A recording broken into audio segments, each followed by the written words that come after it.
Beberapa hari ini tuh gue lagi mengambil waktu beristirahat dan lebih fokus kumpul ke orang-orang terdekat aja.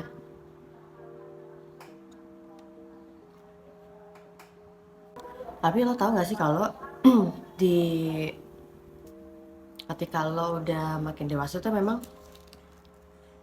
hidup itu tidak ada yang bisa untuk kita perkirakan.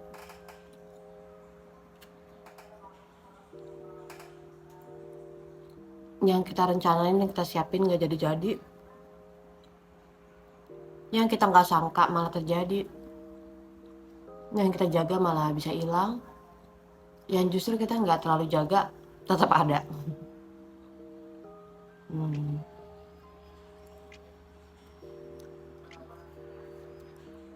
Dengan banyaknya ketidakpastian dalam hidup,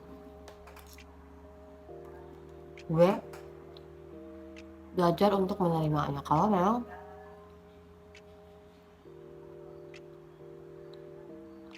ada banyak hal yang tidak pasti.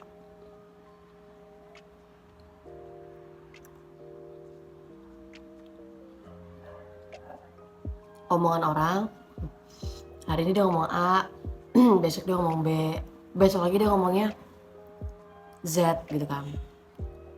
Misalnya kita ngerasanya ada dulu orang-orang yang mendukung kita, mensupport kita kan. Kalau kita ngepost di Instagram kayak selalu kasih komentar, tapi sekarang nggak tahu kenapa. Dulu ketika gue banyak ngalamin ketidakpastian dalam hidup tuh, gue ngerasa bersalah. Jangan-jangan gue ada yang salah nih. Jangan-jangan nih karena dosa gue ya kan. Dia nih jangan-jangan gara-gara gue jahat. Jangan-jangan karena gue salah. Tapi akhirnya menurut gue, mau lo orang pintar, lo orang biasa aja ya, kayak gue nggak pintar, nggak bego-bego amat. Lo orang kaya ataupun lo orang yang sederhana, kita semuanya ngalamin kok namanya ketidakpastian dalam hidup. Karena dulu gue ngira kalau seseorang tuh bisa berhasil usahanya, rencana hidupnya karena dia pintar banget. Jadi ketika ketemu sama itu lah ya, mungkin kayak leader atau kayak bos atau kayak orang-orang yang networkingnya bagus lah, gue karena kayak berpikir kenapa ya, gimana ya caranya mereka tuh bisa sesukses itu. Dulu gue berpikir bahwa mereka menghindari namanya kesalahan, jadi mereka saking pinternya mereka bisa ini celaka gitu kan, ini bahaya gitu kan, jadi mereka menghindari jalan-jalan celaka itu. Dan memang gitu ya, kita nggak bisa menilai orang dari yang kelihatan. Ketika lo mau coba kenal dia secara personal, lo jadi tahu bahwa ternyata mereka orang-orang itu yang kelihatannya sekarang udah sukses, mereka berjuang juga dari nol gitu, bahkan dari titik minus gitu ya. Bahkan mungkin perjalanan hidup mereka nggak selalu naik, tapi kayak turun naik gitu.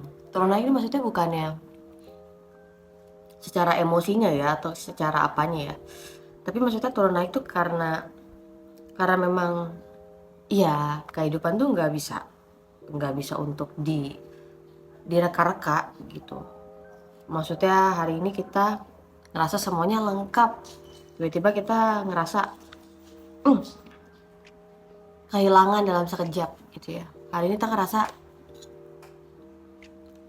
kita semangat banget hidup, punya rencana ini dan itu, tapi suatu ketika tiba-tiba kayak udah bener-bener kita nggak punya harapan buat hidup, nggak tahu tuh ke depan kayak gimana, udah putus harapan lah ya, nggak bisa semangat hidup.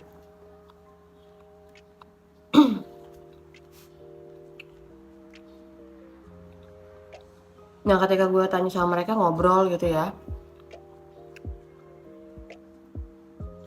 bagusnya gini, mereka berani berbagi tentang kesalahan dan kegagalan mereka.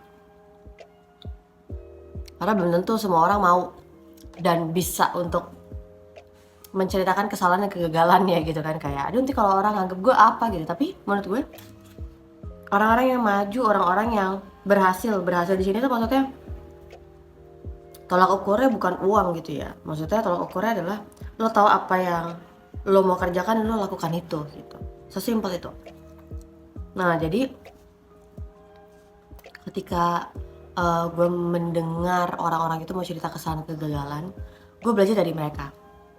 Jadi gue itu lebih banyak ketemu sama orang-orang yang lebih tua jauh di atas gue gitu ya.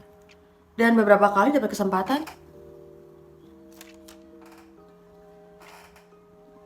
gue malah harus dengar cerita mereka dan gue harus jadi temen mereka gitu. Dari masalah tiba-tiba ditinggal mati suami, tiba-tiba kerugian bisnisnya dengan utang MM-an,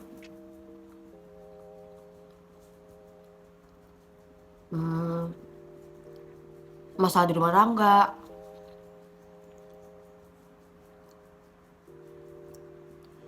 Dulu gue gak ngerti ya kenapa kayak gue banyak ketemu sama orang-orang yang lebih tua, pengalaman kehidupan mereka lebih rumit gitu kan dibandingkan gue. Sampai akhirnya gue mengerti bahwa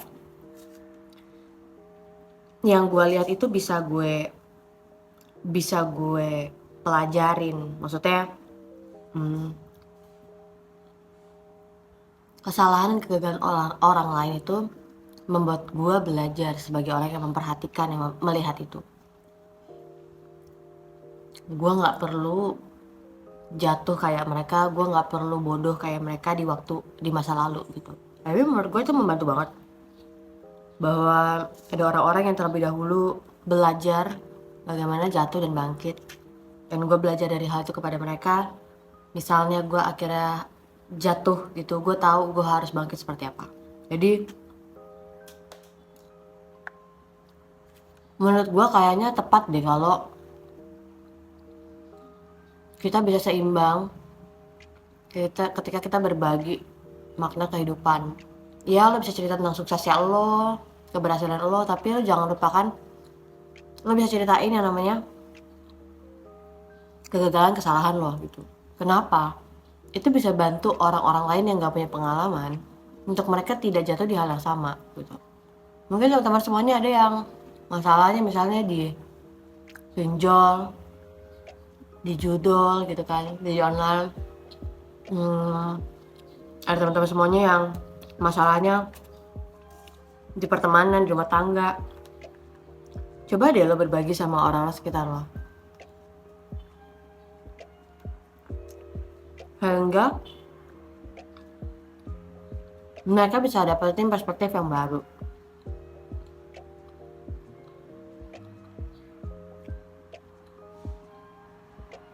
Gue melihat salah satu post di TikTok itu, sebenarnya kebahagiaan itu terletaknya bukan ketika kita dapetin ini dan itu, tapi ketika kita menemukan sesuatu yang baru. Jadi sebenarnya kebahagiaan itu bisa kita temukan dalam kehidupan sehari-hari ya, iya. Kadang orang tuh udah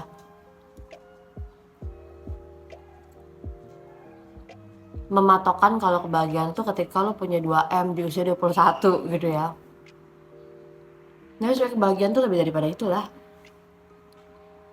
Kalau kebahagiaan tuh cuma tentang uang, sekarang gue tanya apakah semua orang kaya itu bahagia? Banyak juga yang akhirnya memilih untuk menyerah, bunuh diri, bahkan ada yang benar-benar tinggalin semua hartanya. Gue cerita ini karena menurut gue sekarang kayak udah terpatok gitu ya, kebahagiaan cuma dari uang. Padahal sebenarnya kebahagiaan itu luas banget, dan kebahagiaan itu bisa kita alami sehari-hari loh. Kalau misalnya kita cuma mematokkan kebahagiaan kita dari uang, kita akan jarang banget untuk menikmati kebahagiaan itu.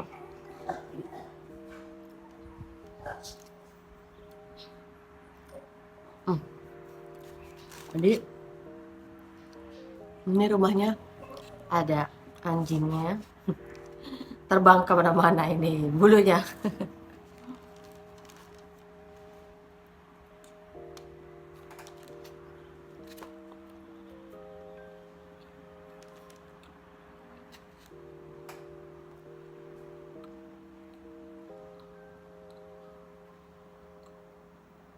Itu aja sih.